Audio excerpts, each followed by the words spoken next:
Okay, we are live. Hey, everybody, it's Uncle Grumpy. Welcome to Grumpy Tonight. Looks like we've been live for about a minute, guys, because it started right before Tamara, you came in. Anyway, tonight we are joined with our usual Dr. Lawrence Pasternack and an extra special guest, Tamera Stewart. Tamara is with P3 Alliance.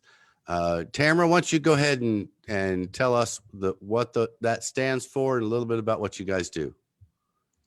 We are an alliance of different groups working to change policy here in Oklahoma specifically, but also across the country. P3 specifically stands for patients, practitioners, politics. It also works for physician, provider. There are so many P's in our little world. It just seemed to fit really well. Everything leads back to politics.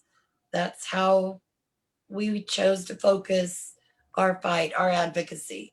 Instead of individual advocacy, we're trying to fight each one at the state level through legislation, politics. Okay, and we're going to have you on here tonight to talk a little bit about some of the pain management issues. And before we get to that, Dr. Pasternack, Lawrence, what have you been up to? Tell us about your day.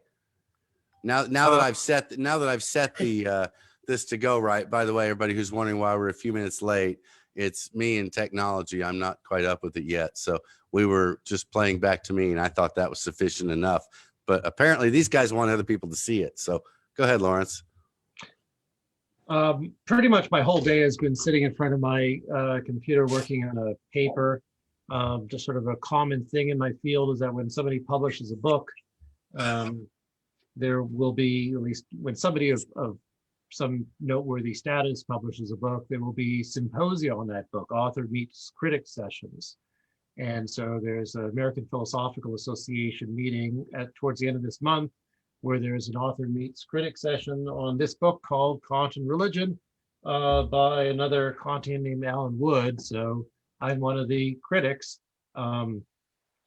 Basically, Wood is, the bulk of this book is a commentary on a book by Kant from 1793, which I've written a lot on. And so I've been spending the day. I've already written about 4 versions of the paper, and now it's just cleanup. But basically, I've been dealing with a book that, as I see it, is just inconsistent, has just a very deflationary account of Kant's work, that it's not really an original interpretation.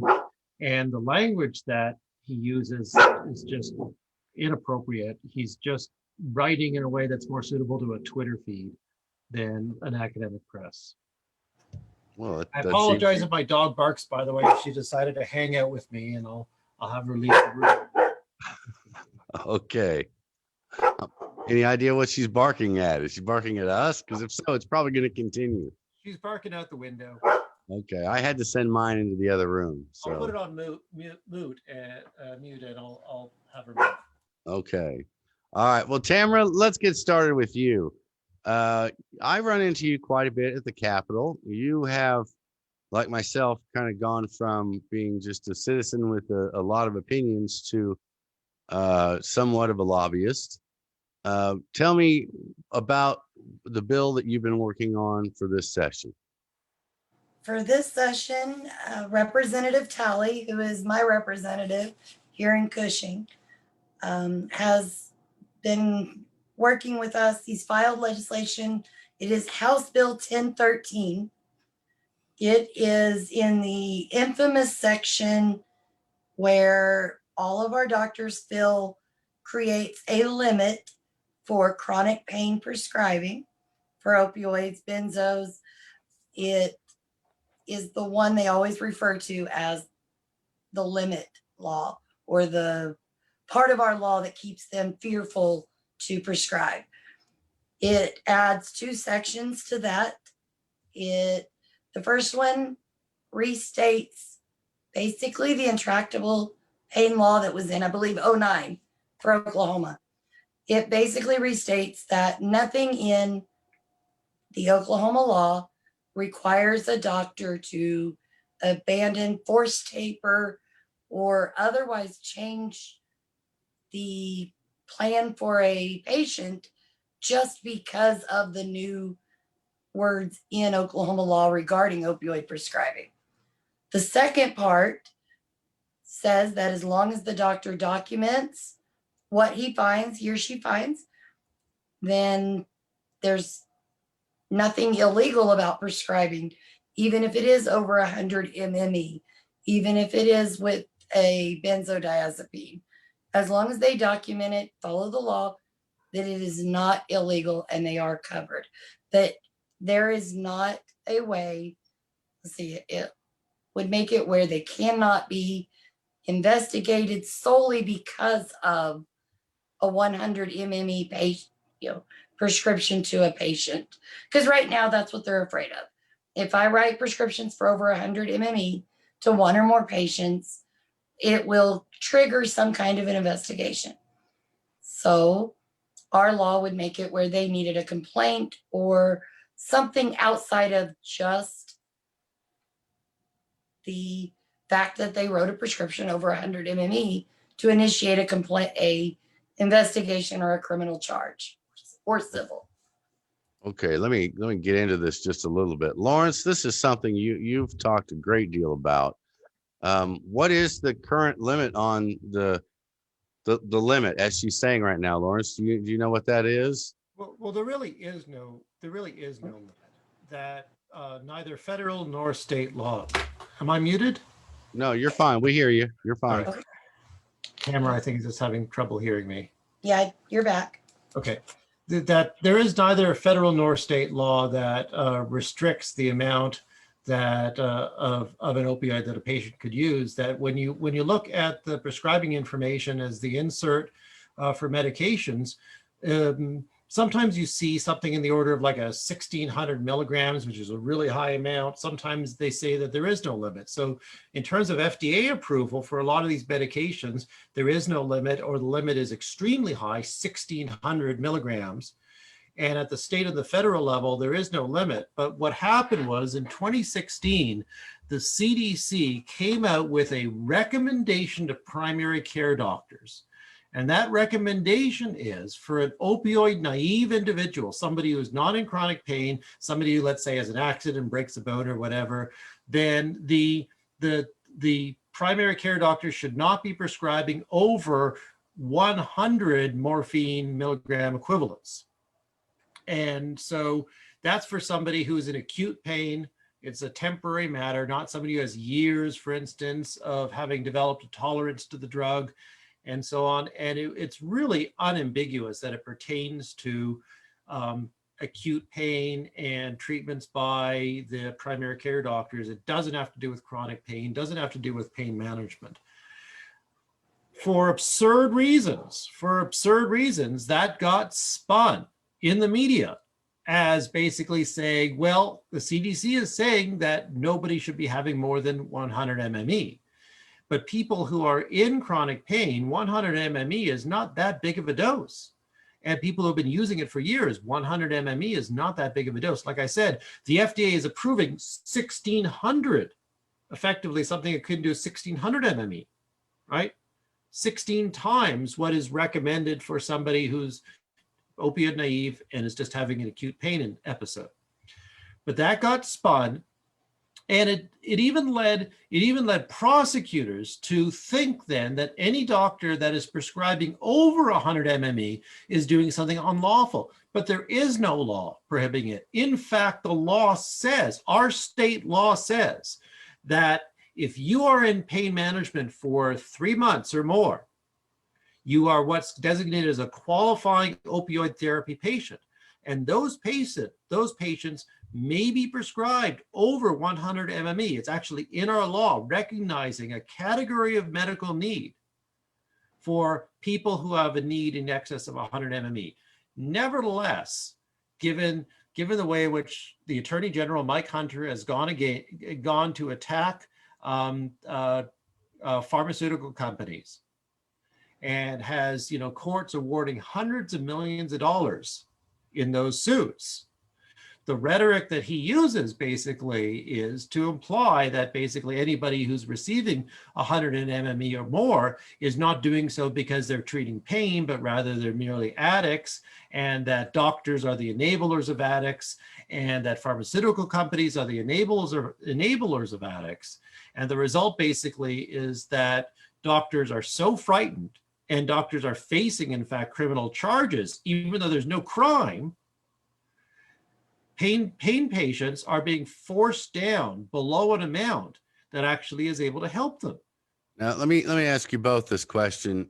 Correct me if I'm wrong, but it seems like in the last few years, it seems like my countries really seem to have turned this from going after their license and other things to going after them criminally.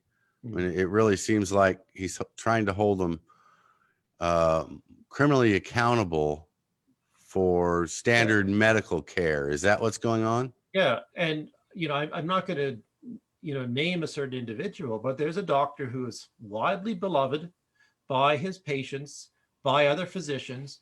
He was on the board of the Oklahoma Pain Society, and he has not received any sanction whatsoever from the medical board here. So from the physicians themselves, right, from the medical licensure board, they don't consider that he's done anything wrong. But he is being charged with, I don't even remember how many. Do you remember how many, Tamera? Just, an ungodly number, right, of legal violations for engaging in practices that are fully lawful and fully consistent with FDA prescribing. Isn't it something like for every prescription written over some great deal of time that he was writing prescriptions, it's like every single prescription he wrote that they're charging him with? I mean, yeah, I've heard, we've talked about this before. I remember the number being pretty high. I don't remember what it was. But yeah, they're going back to his prescribing 3 or 4 years ago, okay. Right? And so the CDC eventually came out with a black box warning that doctors should not prescribe both opioids and benzodiazepines, or at least it's particularly dangerous to prescribe opioids and benzodiazepines together. So the CDC basically came up with a warning that's dangerous. Both of them are respiratory depressants. So that doesn't mean it's illegal to do so, but rather that it's something that requires significantly extra caution about. And so that warning came out around 2018, 2017. And they're charging this doctor with criminal sanctions for doing something that was common practice back then and is never illegal anyhow. That's how a lot of them have been across the country. A lot of what we do is not just in Oklahoma, and we watch for other doctors in the news. That seems to be the way it works. They go back as far as 9 years, 10 years, find something that was perfectly normal medical practice at that time that is now frowned upon, but still not illegal, because there are still patients who are always going to need the benzodiazepine plus the opioids in likely high doses. And they are charging those doctors for what they did years ago, even though the warnings didn't come out till recently. So let me see if I understand this right then from what you guys are saying is it's not illegal, but they're finding a way to charge them with crimes anyway. So Tamera, the reason why you've gotten involved in this, what you're doing to add to this bill, is to explain to them, we have to put in a law to explain to them that it's not illegal. Basically, there is nothing that we wrote in our bill that is not already somewhere else in Oklahoma law. All we did was essentially remind everyone that treating pain is good. Doctors should not be in trouble for following the law and taking care of their patients, period. That is what that whole section is about. Well, I think that they need to stop doing medical care through legislation. Oh, absolutely. I know, Lawrence, you and I, for a couple of years now, have gone back and forth with an argument about whether or not we need to put extra special protections in the cannabis laws for the doctors. You know, I didn't think it was necessary. I guess end result is it? Well, um, maybe you're not recalling at the moment, but House Bill 2612, I wrote the bulk of the paragraph that's in there that protects physicians. That, some other stuff got added right by the Senate afterwards, not some language that I'm particularly happy with, but I wrote the bulk of that paragraph.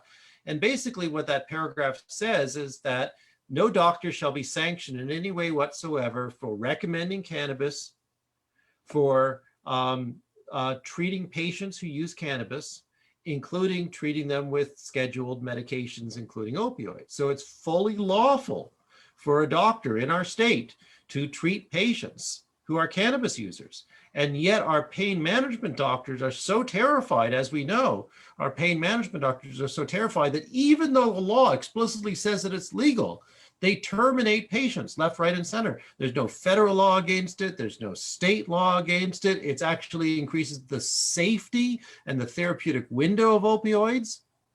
And yet, hundreds of patients, thousands of patients have been terminated by their doctors for getting a medical marijuana card. So you're basically saying in that particular case, you're having to do what Tamara is trying to do here with the opioid issue. You're having to explain to them something that isn't illegal. You have to explain to them in a law that it's not illegal. Yeah, and so something is going on. Something is going on behind the scenes that the doctors are basically saying, we know what the law says, but we are already seeing how doctors are being criminally charged despite what the law says, right? And so what's happening is it's basically harassing the doctors. And why are they doing this? They're doing this to basically scare all the doctors in the state. If they have these frivolous lawsuits against a few doctors, the word gets around, of course, and all the other doctors are terrified. All the other doctors are terrified. So, if the attorney general can't stop doctors from doing something legal, they stop them by basically just making them afraid. Because, let's say you're a 45 or 55-year-old practitioner, you're making a pretty good income, but all of a sudden you're facing 105 criminal counts. The cost to you to have an attorney to represent you, and the cost on your reputation, and the cost on your ability to treat patients is so dire that it could destroy you economically. And so this is what's happening in not just our state, but around the country. Well, again, we need to stop doing medical care through legislation. We need to find some way to get them out of it, I guess. It seems repetitive that you're having to put that you're both working to put in something that shouldn't be necessary, that isn't necessary by your own explanation, but yet is by the way that it's rolling out in the real world. So Tamara, tell me, have you got a Senate sponsor for that bill yet? Is it looking good? We do have a Senate sponsor. Senator Rader has signed on to it. And also Representative Eccles has also signed on to it. So it has the right support or the right names on it. Hopefully it can get through committee, not this week, but next week, and make it all the way to the floor, at least, to the floor, get debated. It needs to at least be presented in a way that the legislators in there understand the law is being considered, what is it we were told, a recommendation. From what we were told, there is someone or more than one someone's going around to our doctor's offices in Oklahoma telling them that the law is more of a recommendation than a law, that they would be wise to think of it as a limit of the 100 MME. So of course they are fearful. We were told that's what they're having to do. Get rid of all the patients that are over what is not a limit. I keep saying that word, but it's not a limit. That's the problem. Yep. So. And in addition to that, it's like sort of a boiling frog scenario that that now that they've been able to scare the doctors into reducing everybody to 100 MME, now what they're telling them is the 100 MME is for people that basically are on their deathbed, people who have had 14 surgeries, people with cancer. The 100 MME is for like the most extreme and extraordinary cases. When you're dealing with somebody who just like say has scoliosis or fibromyalgia or rheumatoid arthritis, they shouldn't be allowed 100 MME. No, 40 is maybe okay for them at most. Yep. That's just nuts. I got to tell you, there was a point, everybody knows I've had quite a few surgeries. There was a point when they had me on an enormous amount of all of the above. So I'm certainly glad I'm not at that point anymore, but it wasn't illegal. I remember when all that started. I know that every time they pass a bill or anything that affects my prescriptions, within a few days, I get a phone call from the doctor or the pharmacy telling me how I'm not going to be getting a prescription or something's going to be cut. It's happened numerous times, and now here I am with the new doctor, another surgery again later, and he's always wanting to up the numbers again. So I guess the doctors really, I guess it's hard finding one that's willing to practice medicine without looking over their shoulder for law enforcement. That's very true. I can't blame them. Well, let me add something that I just have a suspicion about, but I think there's some truth to it. And the doctors are under the impression basically that the DEA is going to come after them. If they allow patients to use cannabis and opioids together, the DEA is going to come after them. If they prescribe too high of a dose, it'll be both the DEA and state lawmakers. But when it comes to the issue of cannabis, consider this. There's something called the Rohrabacher-Farr Amendment. Since 2014, if I recall, every year as part of the standard federal spending bill, there's an amendment that says that the DEA or other federal agencies cannot use any dollars to interfere with cannabis use, cannabis sales, patient use, right, within a state where cannabis has been legalized for medical purposes. So the DEA can't come in here and raid dispensaries. They can't come in here and shut down grows and so forth. They tried to do that years ago in California and so forth. And the Rohrabacher-Farr Amendment is there to stop them from doing anything like that. But what they still can do is they can still scare the crap out of doctors. And they could tell the doctors, we're going to charge you with 105 federal crimes if you let your patients use cannabis.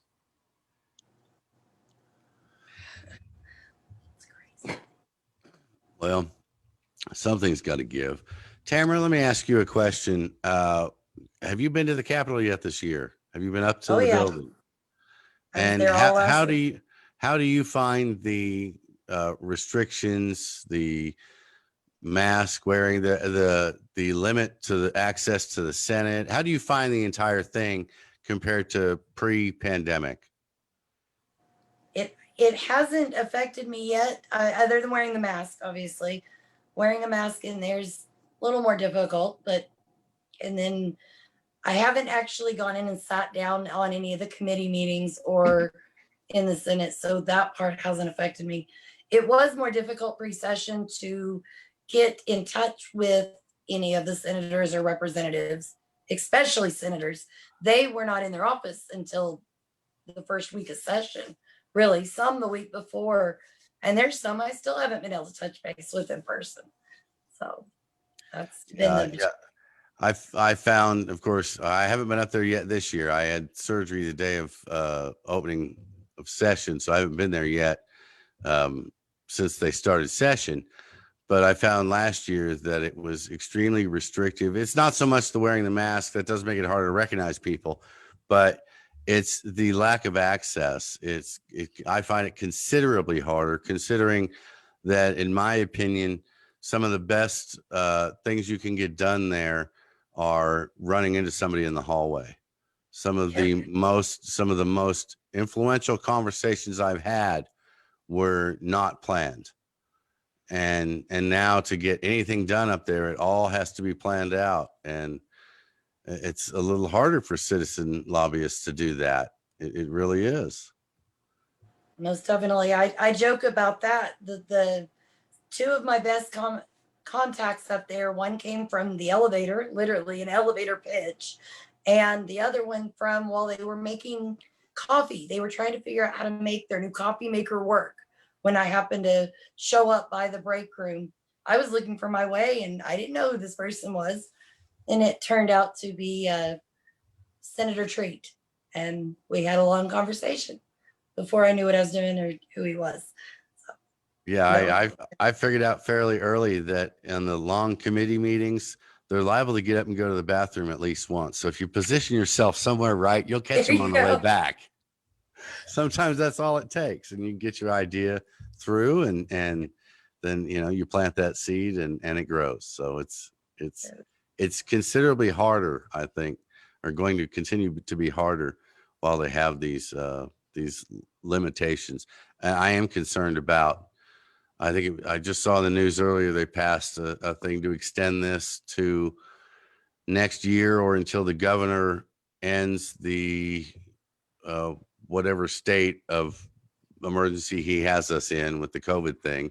That the House is going to start continue to do the distance voting and things like that too, where they not only can vote for their offices, or will they be able to vote from their offices? I know the Senate, I think last year, some of them were voting from home, or at least they were working on a bill to where they'd be able to vote from home. So again, it's going to make it considerably harder to get up there and make contact with these people. It's going to make the phone calls and emails even more important, I think. What do you think, Lawrence? Absolutely. Lawrence, you haven't been up there since the pandemic hit, I don't think. What do you think about all this? There he is. Here's what Lawrence thinks. That's it. He is ready. Let's get one of those for everybody at the Capitol. N95 filters all the way around here. It has a fan and a motor with a 10-hour battery for both input and air coming out. Doesn't fog up your glasses. It cinches around the neck, and so it doesn't obstruct your face. People can see your expressions and so on. It's a better option than a mask, at least. Yes, it is. I can't wait to see a room full of people wearing those. It's the future, I tell you. We now have to wear spacesuits. We now have to wear spacesuits on our own planet. Yes, we do. It is at that point. Yeah. All right. What else you want to talk about, guys? Federal. Lawrence? We could talk about some federal issues. We could talk about South Dakota. Let's talk about South Dakota. You told me about something that happened in South Dakota just before we went on that is really important. Fill us in. So a half dozen or so states progressed with regards to cannabis during the November election. Mississippi, Arizona, South Dakota, Montana, and so forth. Some of the states went from medical to full access. Some of the states that didn't have anything went to medical. So South Dakota is an interesting one because they had on the ballot both a medical and a full access bill, and both passed. And the full access one was a constitutional amendment. But the constitutional amendment has since gotten challenged as violating the single subject rule. After passing. After passing. So I forget what percentage of the vote, 55%, 65%, I don't remember. But after full access passed in South Dakota, without ever having any cannabis legalization there at all, then law enforcement filed a challenge against it, and they found that the language of the amendment violated single subject after it passed. That's scary. And interestingly enough, right, if somebody wanted to in Oklahoma, they could have done that to 788. Yeah. That is scary. Tamara, we lost your video. Oh, I clicked out of it. I'm still here. Okay. Be right back. All right. So I guess we should keep that in mind that even after we get, if something has to be run again, even after you get through, there's always that risk of losing it after the win. Well, consider Paul Tay, right? When he filed the suit against State Question 807, if the state Supreme Court found in favor of Tay, that would have killed 788 as well. Now, Because that was what he called the nuclear option, right?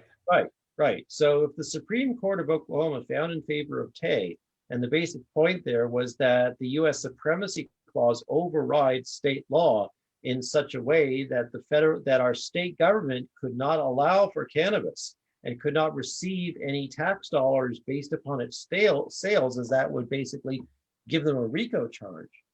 That if the Supreme Court found in Tay's favor, what was it, 4-3 or something like that, it came close, then what that would basically say at minimum was there couldn't be any taxes on cannabis. While that sounds great, the consequence is that it would become an unfunded mandate by the state government and they would have to shut it down.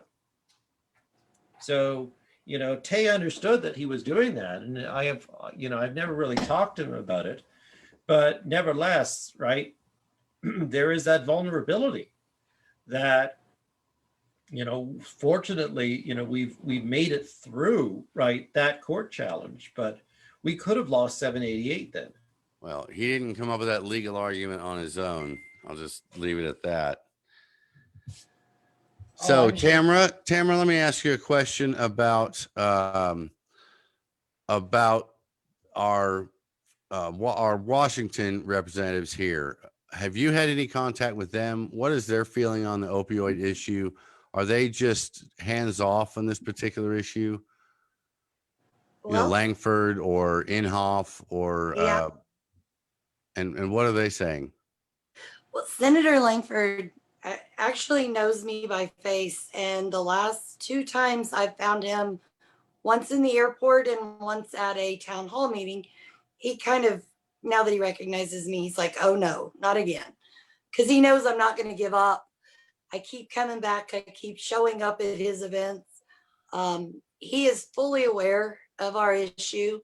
I went to DC, handed him a packet from a congressional briefing I attended, and it was literally called The Difference Between Dependence and Addiction and How to Create Legislation for These Patients. That was the briefing I was in. And I handed it to him and I said, everything I've told you for the last 2 years was just proven by NIDA and other panelists here in your capital. And he said, oh, wow. And I've still yet to hear anything past that, but he knows. And so at least he knows the issue. He keeps going back to saying there will be non-addictive options coming out. And I keep saying that's fine, but that doesn't fix me. That doesn't help me today. That doesn't help millions of others across the country, or even the 40,000 like me in Oklahoma. Non-addictive options coming out. That's what he said. That is his whole. Which one said that? Senator Langford. Senator Langford. He works for. Go ahead. He's on the Appropriations Committee, one of them, a subcommittee for health. And what he keeps doing is they are voting to fund new alternatives. There are a few possible drugs in the pipeline that might be replacements at some point, but these are still years, decades away likely. But he believes because they are funding this research and these trials that we're all okay. We just need to wait. We should be fine until then. Yeah, 5 to 7 years of basically laying in bed or sitting on your sofa because you're in too much pain to work. That's okay. Pretty much. That's what his comment comes down to every time. Yeah, So. We have a question from Mary Jane May. Please share a link that can be shared publicly, what legally doctors can do, and what is being done in which bills to fix it. So, Tamera, do you want to go over some of the bills this session that speak to the pain management issue? Sure. Actually, let's see, that's what I had pulled up. That's why I went off camera. I was pulling up the different bills just to look at what fun we have this session. So I could run through them if we had the opportunity. So, we have a few pretty good ones. There's actually, other than ours, there's two others that are strictly there to try to protect the doctors. Basically doing the same thing ours is. If the doctors follow the law, they aren't in trouble. They're protected. And that's pretty much all we can ask for. One of them mentions FDA limits.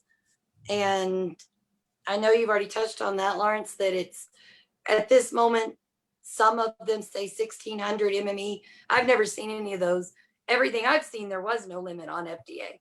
But even if there is one at 1600, that sounds fine and great. Yeah, and Of the course, right. 1600 was based upon the fact that that particular medicine produces as a side effect the buildup of a certain kind of acid in your system. And so it wasn't that the opioid itself was the issue. It was rather Wow. that your body's response to it generates a certain acid, and to keep that acid level down. So that Senate Bill 608, Senate Bill 888, right? 605 and 888. Right. So Mary Jane, that's Senate Bill 605. I'm putting him in there. What was the last one? Senate Bill 605 and Senate Bill 888. Senate Bill what? And 88? and what was the House bill? It was House Bill 1013. 1013. Yeah, that's 1013.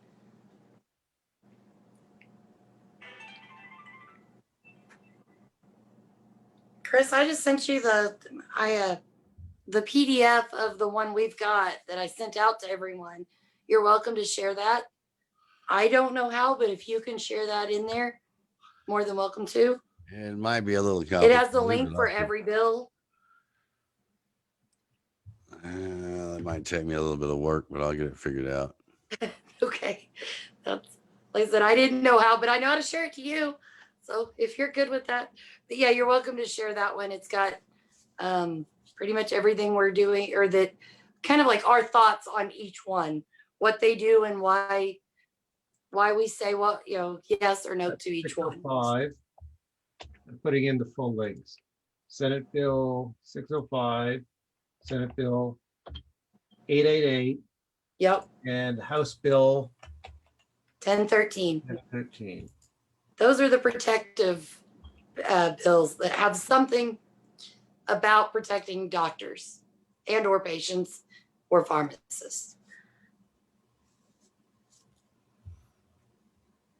Okay, that's not very big. I could screenshot that and share that. Of course, I wouldn't have the link. I believe I can. I remember I did this earlier. Let me try something real quick. I think I can make a, let's see if I can do this right. Send it as a document cloud link. I'm learning on this, guys. Sorry. I bet Lawrence has got it done already. Yeah, I already have it done. Yeah, he's already got it up. Okay. I knew he would. That's just how he is.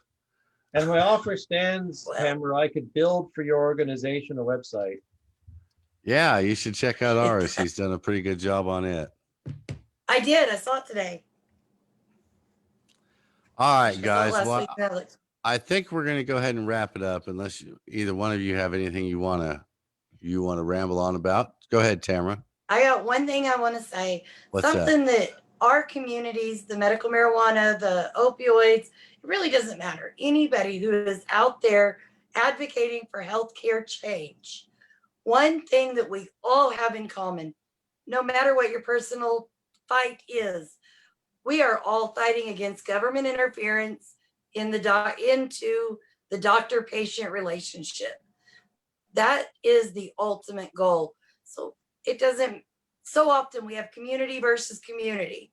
The reality is all we all want is the same thing, the government to let our doctors decide what to do with us. Let us work with our doctors to decide our treatment plans. Let the government do their thing, we'll do ours. They are creating a system where doctors don't get to be doctors anymore. Patients have no autonomy. It has to go back. That's the ultimate goal.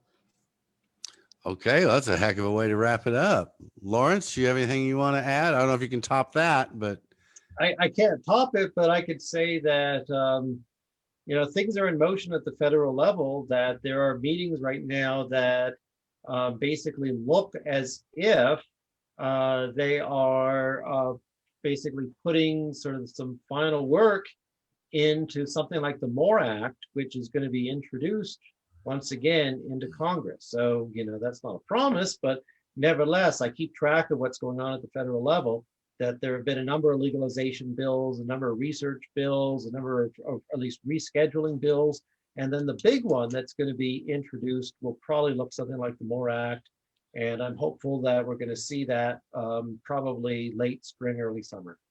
okay, then to end with a teaser, I'm going to throw on top of that scares me, because I see another tax coming out of the MORE Act or anything like the MORE Act. So let's all keep that in mind when we're looking at things like the recommendations for the current recommended full access program, and see how high that tax is already, and then start adding up the numbers. And Lawrence, the number you and I had put forward as our suggestion was to keep it at the 7% just on the non-card holders.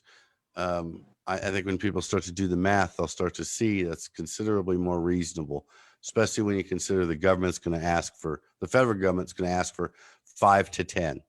Yeah, So 5 to 8 from the MORE Act. But one thing to bear in mind is that once cannabis is legal, 280E goes away. Once cannabis is legal, the wholesale costs related to cannabis drop substantially. And so while a gram might now sell for, let's say, $10, once it's federally legal, it might sell for $3. So even though there's a tax on it, it'll be a pittance by comparison to the overall drop in the cost if the federal government legalizes. I hope that plays out that way, because there's no guarantee that it plays out that way. But again, we leave that as a teaser. We wrap it up. We'll take that issue up again on another show. All right, folks, until next time, stay grumpy. I'll see you on the road.